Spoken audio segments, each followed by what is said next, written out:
In today's story, Jesus shares his true thoughts on religious people, and he explains, again, what is it that makes somebody defiled or unacceptable to God? So Jesus is just doing his thing as usual. He's just come back across the lake, and a huge crowd has gathered. They heard he was coming, and they all rushed to see him, and they brought all of their sick friends so that Jesus could heal them.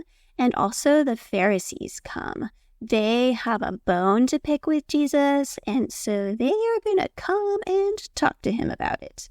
They have frowny faces because in most of these stories, they're pretty grumpy dudes. So they call Jesus and they say, "Hey, Jesus, we need to talk to you about your disciples." Jesus always has eyeballs and nobody else has eyeballs. That's how you can tell them apart.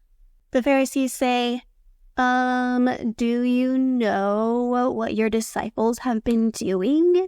Your disciples have been eating food. And Jesus says, yeah. And they say, but they've not been washing their hands before they've been eating their food. And Jesus says, okay, what about you guys? You know that in the law, God said that a man should honor his father and mother, right?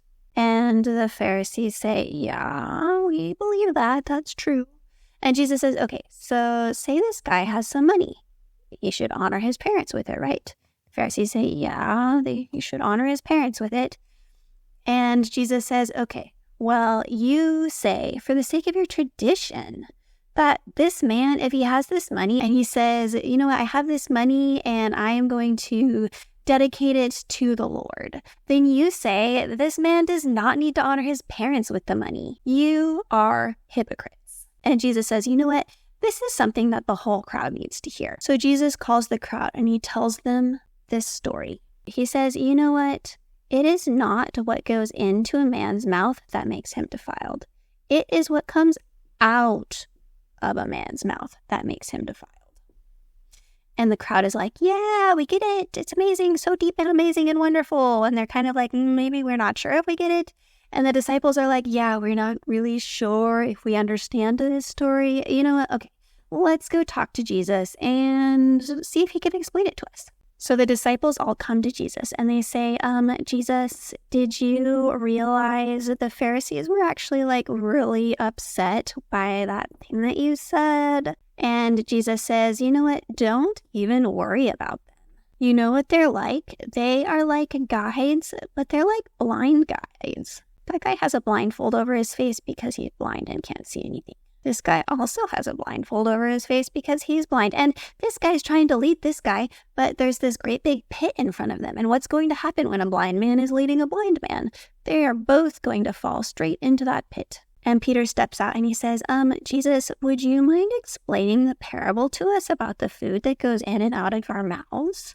And Jesus says, are you so dull? That's actually a direct quote from my Bible. I don't know if Jesus was maybe having a bad day or well, maybe he was just a little fed up because he's talked about this before. He says, don't you know this is just biology? Like something goes into your mouth and your body just digests it and then it comes out of your body somewhere else.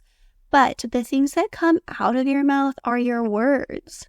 And your words come from your heart. And your heart is the place that has things like greed and murder and hatred and immorality and adultery and all of these things. And that is what makes a person unclean, not what you eat. I think this story is really interesting and says some really interesting things about Jesus and his interactions with the religious people and with his disciples. And I'm going to post below what I've learned from this story, and I would love to hear what you guys are learning. So as you listen to this story and as you go back and read it for yourselves, think about what does this passage teach you about God and what does this passage teach you about humanity?